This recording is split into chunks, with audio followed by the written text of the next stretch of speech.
நம்முடைய வாழ்க்கை அதிசயமானது, நம்முடைய வாழ்க்கை ஆச்சரியமானது, நம்முடைய வாழ்க்கை அபூர்வமானது, நம்முடைய வாழ்க்கை அர்த்தம் உள்ளது. இந்த சிந்தனை எப்போதுமே நமக்குள்ளே இருக்க வேண்டும்.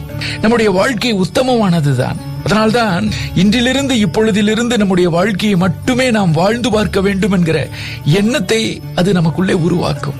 வாழ்வின் ரசனை அப்போது தெரியக்கூடும், வாழ்வினுடைய அர்த்தம் அப்போது புரியக்கூடும். எந்த நேரத்திலும் வாழ்க்கையை வெறுக்க கூடாது என்கிற விஷயம் நமக்குள்ளே குடிபுகக்கூடும். வெற்றி அடையக்கூடிய வழிகளை கற்றுத்தர யாரும் இல்லாவிட்டாலும் கொஞ்சம் நாம் உட்கார்ந்து யோசித்தால் நமக்கே 1000 சிந்தனைகள் வரும். முயற்சி செய்ய வேண்டும்.